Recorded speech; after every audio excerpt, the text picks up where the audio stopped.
Radio Publique Africaine.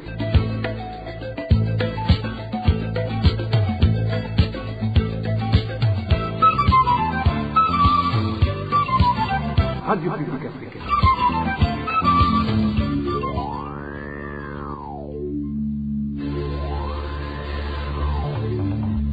C'est le moment de suivre le journal parlé en français. À la présentation, Nadège Ilakose. Nous sommes le 20 décembre 2024. Bonsoir et bienvenue dans le journal dont voici les principaux titres.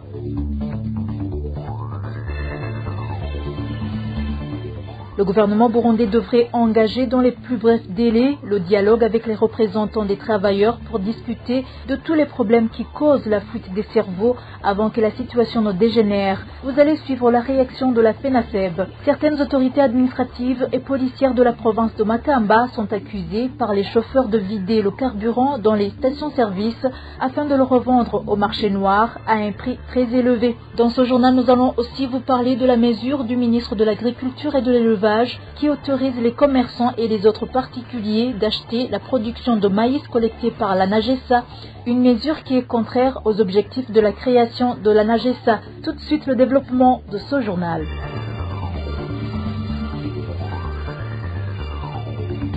Encore une fois, bienvenue. Débutons ce journal par la page politique. Le nombre de sièges des sénateurs sera très réduit lors des prochaines élections de 2025. Les candidats à ces élections déposeront leur dossier de candidature en mai prochain. Le point avec Emile Nivasumba. Les partis politiques et les coalitions des partis politiques et des indépendants présenteront leur candidature aux élections des sénateurs du 5 au 19 mai 2025. Les élections sénatoriales, elles, sont programmées pour le 23 juillet 2025 selon le décret présidentiel de convocation des élections. Ce sont des conseillers communaux élus en juin qui participeront à ces élections sénatoriales qui se tiendront au chef-lieu de chaque province. Les provinces seront au nombre de 5 et chaque province du Burundi sera représentée par 2 sénateurs à la fin des élections. À Hutu et en Tutsi, en plus des 10 sénateurs élus, seront cooptés 3 autres sénateurs d'ethnie Twa en provenance des listes données par leurs associations respectives. Merci Emile Nivasumba. L'Église catholique a le devoir d'être solidaire au peuple burundais opprimé, vu que la préparation des âmes passe par la dignité et la justice.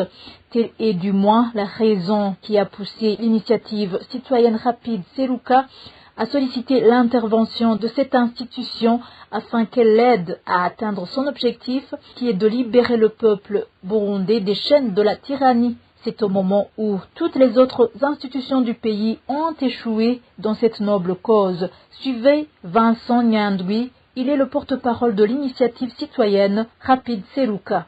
L'IC Rapide Seruka est préoccupé par la détérioration de la situation au Burundi due à un régime tyrannique, occulte et corrompu qui manipule le peuple dans les ténèbres pour le maintenir dans une servitude perpétuelle. Tout le monde remarque donc depuis 20 ans, le Burundi est devenu un terrain d'horreur où des cadavres jonchent partout et où des rivières de sang coulent. Au cours de ces mêmes 20 dernières années de gouvernance atypique, le pays est devenu un enfer sur terre, où tout s'empire jour pour jour et où la situation est devenue intenable. Et en de pareilles occurrences, lorsque les institutions sont désacralisées, des services publics défaillants, normalement les 3 pouvoirs, donc le pouvoir législatif, le pouvoir judiciaire, ainsi que les forces de défense et de sécurité, ils ont aussi vocation à intervenir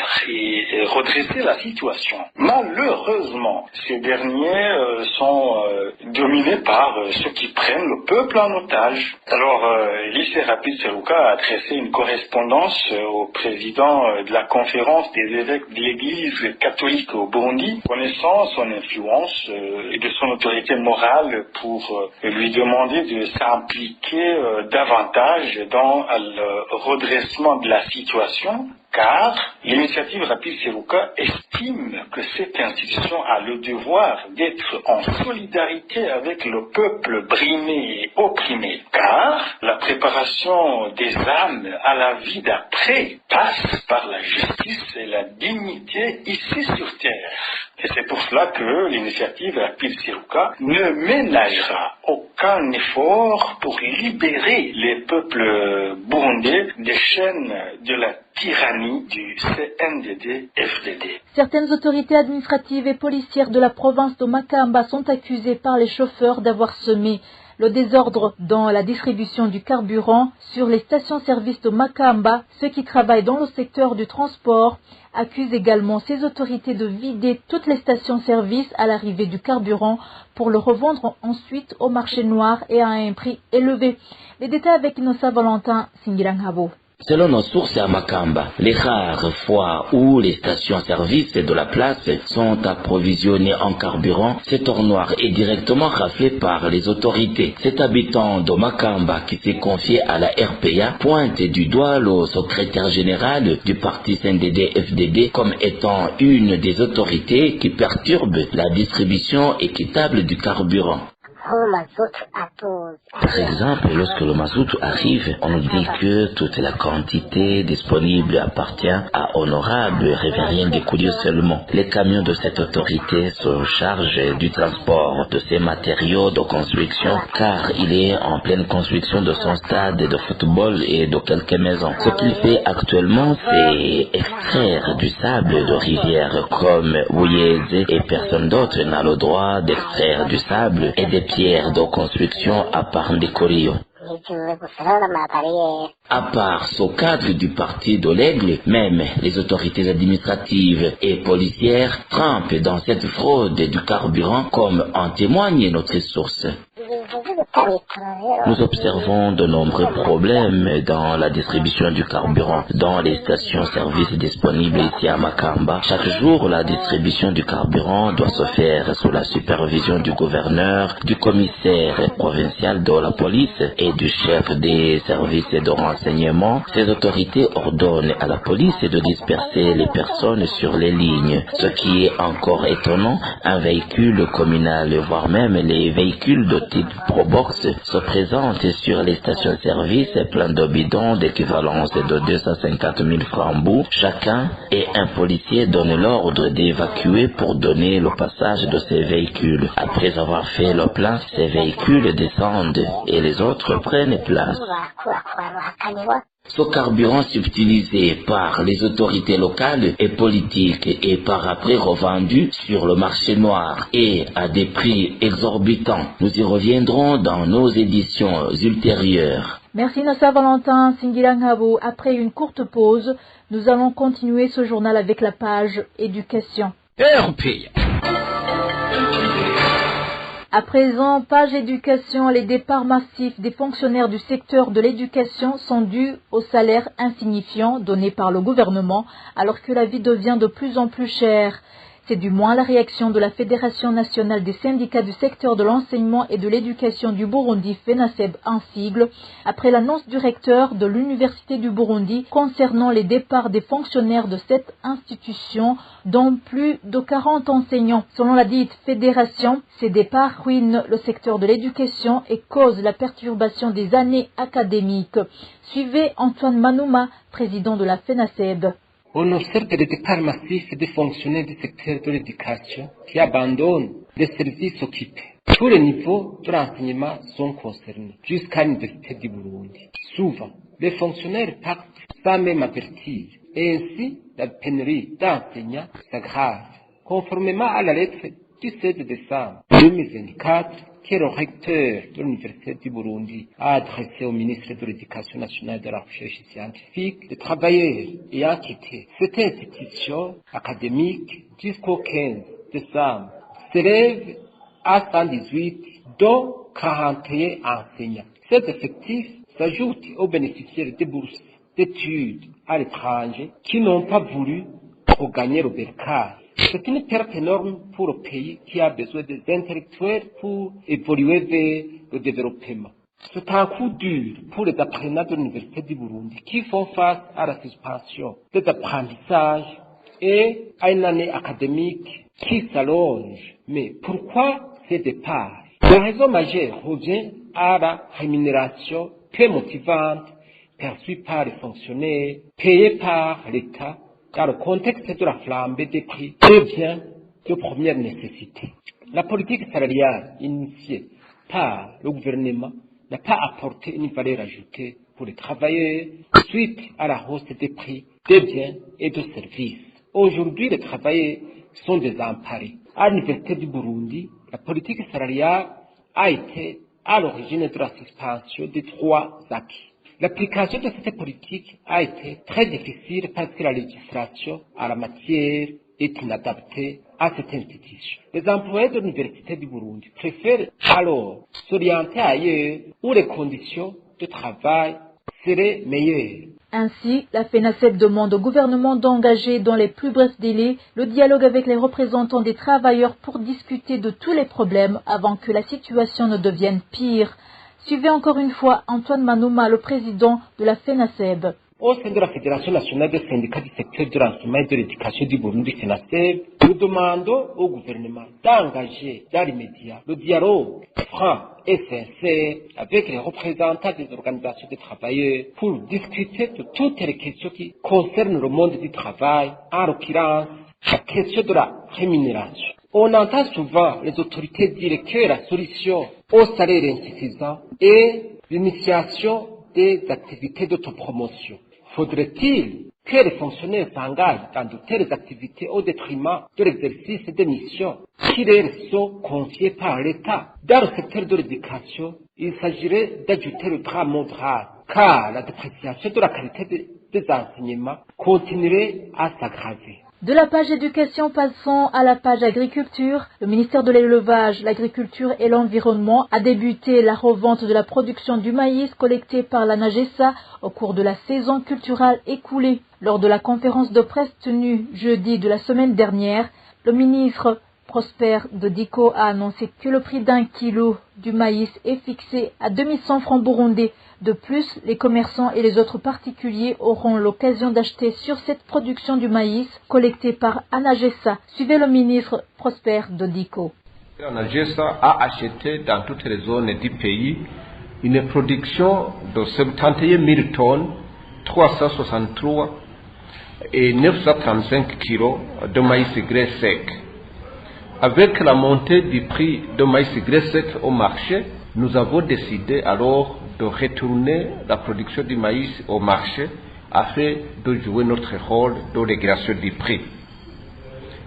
Chaque citoyen aura la possibilité d'acheter 25 kilos maximum et pendant 2 semaines. Et nous devrons repréciser que ces 2 semaines sont accordées seulement aux agriculteurs, c'est-à-dire la population, en dehors des commerçants, en dehors de ceux qui ont des unités de transformation et en dehors des éleveurs qui souhaitent acheter de grandes quantités. Dans le but de faciliter la population à accéder à son maïs, les commerçants ainsi que les autres demandeurs auront la possibilité d'acheter le maïs après les 2 semaines. La date limite de clôture est fixée au 2 janvier 2025. Celui qui sera en train de vendre le maïs acheté à la NAGESA, alors qu'il est strictement réservé à la population, sera puni conformément à la loi. Après les 2 semaines accordées à la population, les autres demandeurs, que ce soit les commerçants, ceux qui ont des unités de transformation et ceux qui ont des cheptels pour les revendre, auront la possibilité d'acheter. Le ministre Prosper Dodiko a indiqué que la production du maïs de l'année précédente a été très bonne, ce qui va permettre à la NAGESA d'avoir sa propre capitale et pouvoir acheter des récoltes de maïs pour les prochaines productions. Ntitwari tubyiteze ibiharuro bingana gutyo kandi n'uburyo bwari twakoresheje mu kubigura. On n'espérait pas une telle quantité et les moyens pour l'achat n'étaient pas prévus par le gouvernement à cette hauteur. Il est sous-entendu que c'est une bonne occasion qui a permis au gouvernement de collecter ces moyens. C'est pour cela que vous avez pu remarquer le léger retard Vous demandez comment nous nous préparons parce que nous avons entendu que les champs de maïs sont en bon état et on attend une bonne production. J'aimerais tranquilliser les cultivateurs pour remarquer que la NAGESA a pu payer le montant de plus de 71 000 tonnes maintenant. La NAGESA va procéder à la revente. Nous avons déjà pris la décision que ce montant va au compte de la NAGESA et pour l'achat d'une autre production. La tâche sera facile. Maintenant, les agriculteurs peuvent être sereins. La NAGESA vient d'avoir sa propre capitale perpétuelle qui rendra facile les achats. NAGESA irahejeje kuronka umutahe twovuga yuko uzokwamaho kugira ngo kugura bize byorohe. Cependant, la décision de vendre une partie des récoltes rassemblées par la NAGESA aux commerçants contredit les objectifs qui ont poussé la création de la NAGESA. Cette agence avait été mise en place pour qu'elle vende des récoltes à la population, surtout qu'au niveau des marchés où les prix devenaient de plus en plus exorbitants, ce qui pourrait ne pas avoir lieu, surtout qu'une partie des récoltes sera dans les stocks des commerçants, lesquels fixent les prix par rapport aux bénéfices attirés. Clovis Nyonzima. À sa création, la NAGESA avait deux principales missions. La première étant de mettre en place un stock stratégique qui pourra répondre aux deux objectifs. Premièrement, la stabilisation des prix, acheter la production et une fois que la hausse des prix est remarquable, la NAGESA revend cette production à un prix moins cher. Deuxièmement, en cas de catastrophe naturelle, utiliser cette production pour soutenir les victimes. C'était le 20 août de cette année quand le ministre ayant l'agriculture dans ses attributions, ingénieur Prosper Dodico, répondait aux questions des députés en rapport avec le fonctionnement de la NAGESA. Il a commencé par expliquer les objectifs qui ont conduit à la création de cette agence, dont la stabilisation des prix du marché. Toutefois, dans un communiqué que son ministre a sorti, il appelle la population à aller acheter les maïs vendus par la NAGESA pour un prix inférieur à celui du marché. Mais le ministre Dodico fait également savoir que, passé ces 2 semaines, le reste de la production sera vendu aux commerçants qui revendront et aussi à la population pour se faire des bénéfices. Ces 2 semaines sont attribuées à la population seule pour acheter ces maïs et c'est pour un prix de 2100 francs par kilo. Quant aux commerçants, tout comme ceux qui transforment les maïs en farine et les éleveurs qui ont besoin d'une quantité considérable, le retour viendra à plus. Cette décision est donc contradictoire à la mission qui a été confiée à l'agence depuis sa création. L'agence devait commencer à acheter la production à un prix abordable, soit un prix supérieur à celui du marché, pour valoriser le producteur, tout en promettant de revendre cette production à un prix raisonnable par rapport au prix actuel du marché, soit le prix inférieur à celui du marché. Si jamais alors la NAGESA venait à vendre ses maïs aux commerçants, ces derniers les revendront sûrement au prix qui leur semble bon pour faire des bénéfices. Ceci sera donc une violation des règles de l'agence qui veut que tout citoyen puisse acheter les maïs de la NAGESA à un prix inférieur au prix habituel. De l'autre côté, si la NAGESA se mettait à vendre aux commerçants, il deviendrait lui aussi un commerçant qui ne se soucie plus de la population. Sinon, la NAGESA devrait garder le reste de la production non vendue et la vendre à cette même population une fois que la quantité ajoutée sera toute consommée. Merci Clovis Nyonzima. Et voilà, chers auditeurs, c'est ici que nous clôturons le journal de ce vendredi 20 décembre 2024. Merci de nous avoir suivis. Merci également à toute l'équipe rédactionnelle ainsi qu'à l'équipe technique. Un très bon week-end à tous.